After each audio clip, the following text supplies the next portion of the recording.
Assalamualaikum warahmatullahi wabarakatuh. Di sini saya dari kelompok 8 ingin menjelaskan hasil diskusi kami yang berjudul Pelatihan dan Pengembangan Karyawan yang beranggotakan saya Anas Nabila Hidayatiasningrum dengan NPM 20510111013, Leonardo Fernando 20510111021, dan Ahmad Syaugi Al-Ghifari 20510111012.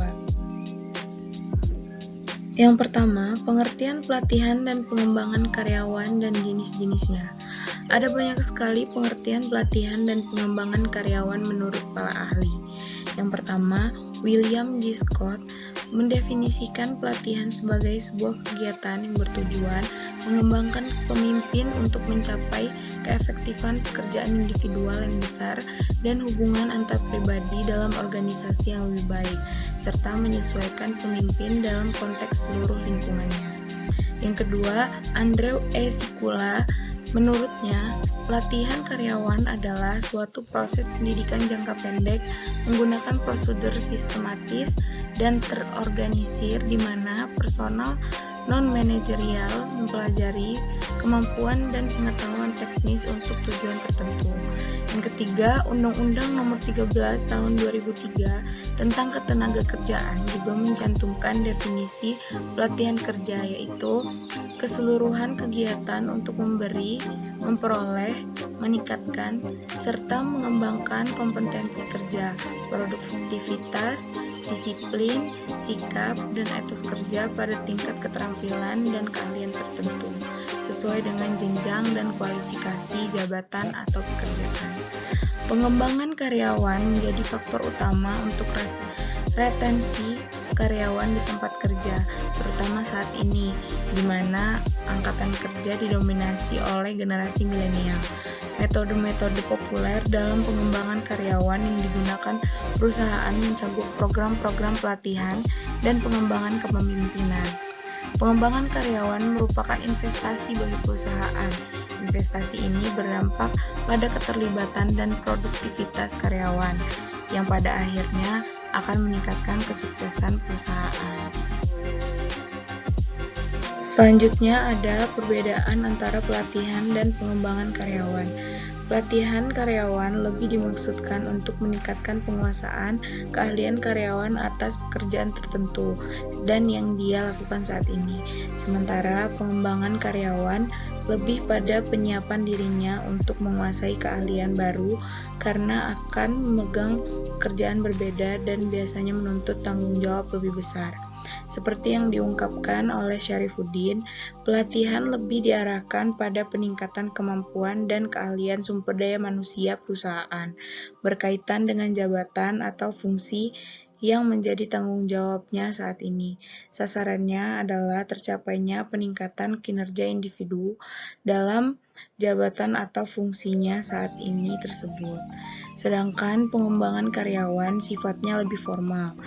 Pengembangan karyawan ini menyangkut antisipasi kemampuan dan keahlian individu yang harus disiapkan bagi kepentingan jabatan karyawan di masa mendatang. Sasarannya lebih luas daripada pelatihan, yaitu peningkatan kemampuan individu dan mengantisipasi perubahan yang mungkin terjadi tanpa direncanakan. Tujuan pelatihan dan pengembangan karyawan. Yang pertama, meningkatkan produktivitas. Salah satu cara untuk meningkatkan produktivitas perusahaan adalah dengan memanfaatkan teknologi. Yang kedua, memperbaiki kualitas. Kualitas yang lebih baik akan mempertahankan klien atau pelanggan dan menggait klien baru atau pelanggan baru. Yang ketiga, meningkatkan retensi karyawan. Perusahaan akan berkembang baik jika mampu mempertahankan karyawan-karyawan dalam waktu yang cukup lama. Yang keempat, transfer keahlian dan kaderisasi. Pelatihan dan pengembangan karyawan secara berkala memberikan kesempatan bagi karyawan-karyawan senior untuk meneruskan ilmu, keterampilan, atau keahlian kepada junior-junior mereka. Selanjutnya, ada manfaat pelatihan dan pengembangan karyawan. Yang pertama, retensi karyawan yang lebih positif. Yang kedua, meningkatkan keterlibatan karyawan. Yang ketiga, menyiapkan pemimpin-pemimpin di masa depan. Yang keempat, pemberdayaan karyawan. Selanjutnya ada jenis-jenis pelatihan dan pengembangan karyawan. Yang pertama, onboarding. Yang kedua, manajemen risiko. Yang ketiga, manajemen keahlian. Yang keempat, perencanaan karir. Yang kelima, manajemen pengetahuan. Yang keenam, pengalaman. Dan yang terakhir adalah diklat. Metode pelatihan dan pengembangan karyawan. Yang pertama, pelatihan karyawan. Metode ini membantu karyawan membangun pengetahuan dasar yang harus mereka miliki pada level atau posisi tertentu. Yang kedua, coaching efektif. Coaching yang memuaskan adalah coaching yang berjalan efektif. Yang ketiga, mentoring kepemimpinan.